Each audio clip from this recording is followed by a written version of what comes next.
තවත් මිනිස්සෙක් ඉන්න දුස්සීල ඒ මිනිසයා කල්පනා කරනවා අද බණක් තියෙනවා අපි බොන මිනිස්සුනේ. උඹලා ඵලයල්ලා ඉතින්. කියලා තමන් බොන එක නිසා යා බණ අහන්න යන්නේ. මාළු අල්ලනවා. එයා බණ අහන්න යන්නේ අපි ඉතින් කොහොමදත් පව් වැඩ කරන අයනේ. දැන් එක්කෙනෙක් ඉන්නවා පන්සිල් කඩනවා එයා බණ අහනවා මෙයා බණ අහන්නේ නැහැ. බුදුරජාණන් වහන්සේ දැක්කා. මේ දෙන්නා මරණින් මත්තේ බණ අහපු නැති කෙනා හීන උප්පත්තියකට යනවා. බණ අහපු කෙනා හරියට වැඩි උසස් උප්පත්තියකට යනවා. එතකොට බුදුරජාණන් වහන්සේ වදාලා පුජ්‍යලියෝ ප්‍රමාණය කරන කෙනා හිතනවා යකෝ මේ දෙන්නම පන්සිල් පද පහ කැඩුවනේ. මෙයන් දුස්සීලයි මෙයත් දුස්සීලයි. ඔය දෙන්න මරණින් මත්තේ ඇයි උපත් දෙකකට ගියේ? එක්කෙනෙක් පහත් උත්පතක් යන්නත් එක්කෙනෙක් උසස් උපතකට යන්නත් හේතුවක් මොකද්ද? බුදුරජාණන් වහන්සේ වදාලා පුජ්‍යලියෝ ප්‍රමාණය කරන කෙනා ඔකට තර්ක විතර්ක හදා ගන්නවා. නමුත් ලෞතුරා තථාගත සම්මා සම්බුදුරජාණන් වහන්සේ පුරුෂ පුද්ගල පරෝපරියත් ඥාණයෙන් දකිනවා. අර දුස්සීල දෙන්නගෙන් එක්කෙනෙක් බණ ඇහුවා. බණ අහන වෙලාවට ප්‍රීති ප්‍රමෝදයටපත් වුණා.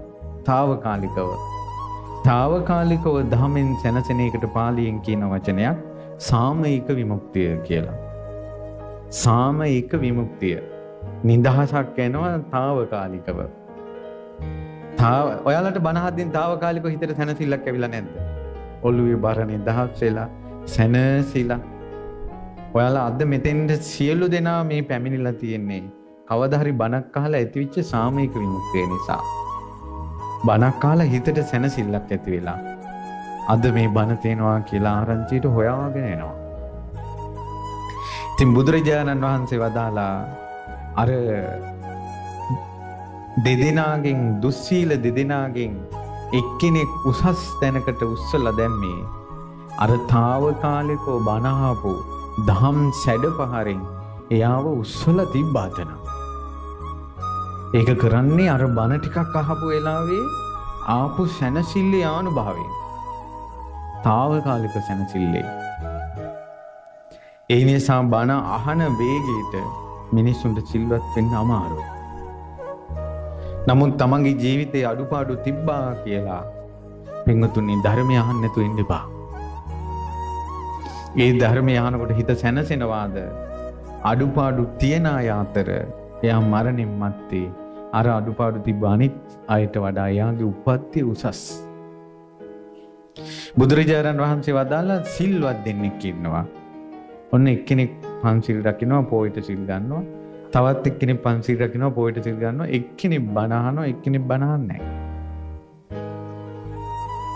ඒ දෙදෙනාත් මැරුණාට පස්සේ එක තැනක උපදින්නේ නැහැ. ඒක අපිට හිතෙනවා මේ දෙන්නම සිල්වත් එකටයි සිල් ගත්තේ එක තැනක ඉපදිලා ඇති දැන් කියලා. ඉපදෙන්නේ නැහැ.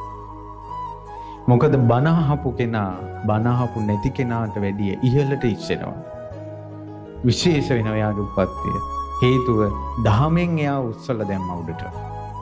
අර බණ පොඩ්ඩක් අහපු පින්බලෙට.